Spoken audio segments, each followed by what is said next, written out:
নমস্কাৰ, মই অমৰজ্যোতি চেতিয়াই আপোনালোক সকলোকে মোৰ অমৰজ্যোতি ব্লগ এই ইউটিউব চেনেলটোলৈ আদৰণি জনাইছোঁ। আজি মই আপোনালোকৰ ওচৰত এটা গুৰুত্বপূৰ্ণ বিষয় লৈ আলোচনা কৰিবলৈ আহিছোঁ। আজি আমি আলোচনা কৰিম আমি মিটিং বা আমাৰ চেমিনাৰসমূহত আমি কিয় উপস্থিত থাকিব লাগে। বহুতে বিভিন্ন কোম্পানীত জইন হৈ থাকে, কিন্তু তেওঁলোকে কি কৰে, কামটোৰ বিষয়ে শিকিবলৈ মিটিং বা চেমিনাৰসমূহত উপস্থিত নাথাকে। আজি আমি জানিবলৈ চেষ্টা কৰিম কিয় আমি আমাৰ কোম্পানীৰ মিটিং বা চেমিনাৰসমূহত উপস্থিত থাকিব লাগে।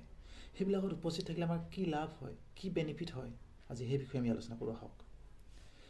আমি যদি ৰেগুলাৰ আমাৰ কোম্পানীৰ মিটিং বা চেমিনাৰসমূহত আমি উপস্থিত থাকোঁ, তেতিয়া আমি কোম্পানীটোৰ প্ৰকৃত সত্যটো জানিব পাৰিম। প্ৰকৃত সত্যটো কেনেকৈ জানিব আপুনি?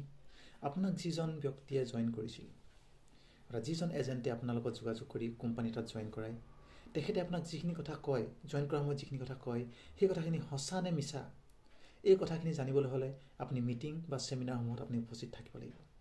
তেতিয়াহে আপুনি কোম্পানীটোৰ প্ৰকৃত সত্যটো উদঘাটন কৰিব পাৰিব, প্ৰকৃত সত্যটো জানিব পাৰিব। কোম্পানীয়ে কেনেধৰণে আপোনাক প্ৰফিট দিব, কেনেকৈ কোম্পানীত কাম কৰিব লাগিব, কি কি ছিষ্টেম আছে, এই সকলো কথা জানিবলৈ হ'লে আপুনি মিটিঙত যোৱাটো বাধ্যতামূলক, যাবই লাগিব। তেতিয়াহে আপুনি ইয়াৰ বিষয়ে ভালকৈ জানিব পাৰিব। মিটিঙত গ'লে আমাৰ কি হয়, যদি আপুনি মিটিং বা চেমিনাৰসমূহত এটেণ্ড কৰে, উপস্থিত থাকে, তেতিয়া আপুনি আগবাঢ়ি যাবলৈ সহজ হ'ব। কামটো ভালদৰে শিকি, ভালদৰে বুজি, ভালদৰে কামটো কৰি নিজৰ লগতে নিজৰ টীমটোক আগবঢ়াই নিবলৈ আপোনাৰ সহজ হ'ব। নহ'লে আপুনি কেতিয়াও কামটোৰ বিষয়ে ভালকৈ বুজিব নোৱাৰিব। কিয়নো কোম্পানীটোত কিছুমান ছিষ্টেমত কাম কৰিব লগা হয়। সেই ছিষ্টেমসমূহ কেনেকৈ, কি পদ্ধতিৰে কৰিব লাগে, এই সকলো কথাখিনি আপুনি মিটিঙতহে জানিব পাৰিব। যিহেতু প্ৰতিটো কোম্পানীয়ে প্ৰডাক্ট লৈ কাম কৰে।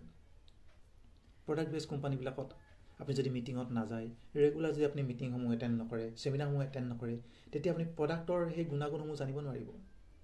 কোম্পানীটোত আপোনাৰ যি প্ৰডাক্ট থাকে, যিখিনি উপলব্ধ প্ৰডাক্ট আপোনাৰ হয়, সেই প্ৰডাক্টখিনিৰ গুণাগুণ কি, কেনেকৈ কাম কৰে, ইয়াৰ বেনিফিট কি, এইখিনি কথা আপুনি জানিবলৈ হ'লে মিটিঙত আপুনি উপস্থিত থাকিবই লাগিব। যদিহে আপুনি মিটিঙত উপস্থিত নাথাকে, তেতিয়া আপুনি সেই প্ৰডাক্টৰ গুণাগুণৰ বিষয়ে জানিব নোৱাৰিব। আৰু জানিব নোৱাৰিলে আপুনি নিজেও ব্যৱহাৰ কৰি তাৰ সুফল নাপাব, লগতে আপুনি বেলেগক ক'ব নোৱাৰিব। আৰু আপোনাৰ টীমৰ মেম্বাৰসকলে যদি আপোনাক সোধে, তেতিয়া সেই প্ৰডাক্টৰ বিষয়ে আপুনি ভালকৈ বুজাই দিব নোৱাৰিব। যদিহে বুজাই দিব নোৱাৰে, তেতিয়া কি হ'ব, তেতিয়া তেওঁলোকে সেই প্ৰডাক্টটো ব্যৱহাৰ নকৰিব। আৰু ব্যৱহাৰ নকৰাৰ ফলত আপোনাৰ যি ইনকাম আহিব লগা আছিল, সেই ইনকাম আপোনাৰ নাহে। সেয়েহে আমি মিটিং বা চেমিনাৰবিলাকত উপস্থিত থাকি আমাৰ কোম্পানীৰ যি প্ৰডাক্ট, সেই প্ৰডাক্টসমূহৰ গুণাগুণ লোৱাটো খুবেই প্ৰয়োজন। মিটিঙত উপস্থিত থাকিলে আপোনাৰ আত্মবিশ্বাস বৃদ্ধি হ'ব। কেনেকৈ আত্মবিশ্বাস বৃদ্ধি হ'ব? মিটিংবিলাকত যিহেতু টপ লিডাৰসকল থাকে, ভাল ভাল লিডাৰসকল উপস্থিত থাকে, আৰু তেওঁলোকে তেওঁলোকৰ যেনেধৰণে তেওঁলোকে কাম কৰি গৈছিল, কাম কৰি যাওঁতে তেওঁলোকৰ কি কি সমস্যা হৈছিল, সেই সমস্যাসমূহ তেওঁলোকে কেনেকৈ সমাধান কৰিছিল, তেওঁলোকে কি কি ছিষ্টেম ফ'ল' কৰিছিল, কি কি কৌশল অৱলম্বন কৰিছিল, এই সকলোখিনি কথা আপুনি মিটিঙতহে জানিব পাৰিব।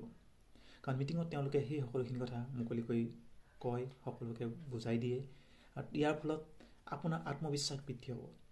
যদিহে আপুনি কামটো কৰিব নোৱাৰোঁ বুলি ভাবিছে, তেনেহ'লে আপোনাৰ মনত এটা পজিটিভ থিংকিং আহিব।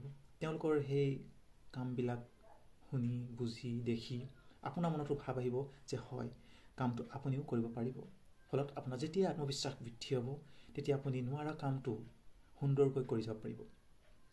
মিটিঙত যদি আপুনি সদায় উপস্থিত থাকে, চেমিনাৰবিলাকত যদি সদায় উপস্থিত থাকে, তেতিয়া আপুনি নিজকে এজন লিডাৰ হিচাপে গঢ়ি তুলিব পাৰিব। কিয়নো মিটিংখনত আপোনালোকে দেখিবলৈ পায়, যিজনে লিড লয়, মিটিংখন যিজনে লিড লয়, তেখেতে কেনেকৈ মিটিংখন এৰেঞ্জ কৰিছে, কেনেধৰণে তেওঁ নিজৰ টীমটোক পৰিচালনা কৰিছে, এই সকলোখিনি কথা আপুনি মিটিঙতহে জানিব পাৰিব। মিটিঙত আপুনি যদি নাযায়, মিটিঙত যদি আপুনি উপস্থিত নাথাকে, তেতিয়াহ'লে আপুনি কেতিয়াও গম নাপাব তেওঁ মিটিংখন কেনেকৈ পৰিচালনা কৰিছে, তেওঁ টীমটোক কেনেকৈ লিড কৰিছে। এই সকলোখিনি কথা আপুনি যদি ভালদৰে উপলব্ধি কৰিব নোৱাৰে, বুজি নাপায়, তেতিয়া আপুনি কেতিয়াও সফলতা লাভ কৰিব নোৱাৰিব।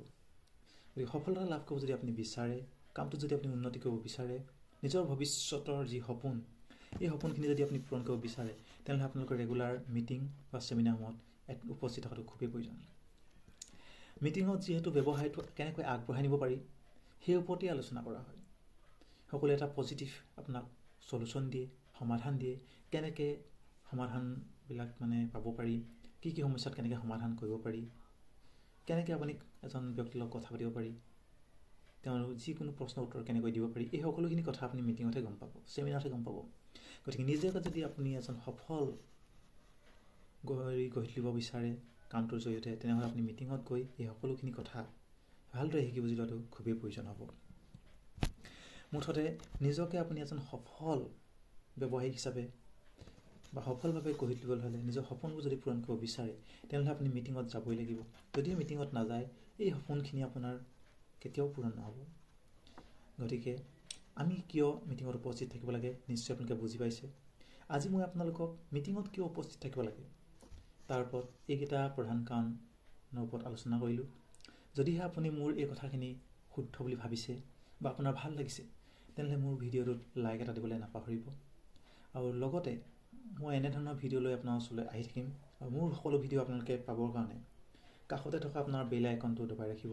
আৰু লগতে আপুনি যাতে মোৰ সকলো ভিডিঅ' পাব পাৰে তাৰ কাৰণে বেল আইকনটো দবোৱাৰ লগতে মোৰ চেনেলটো ছাবস্ক্ৰাইব কৰি ৰাখিব। ধন্যবাদ।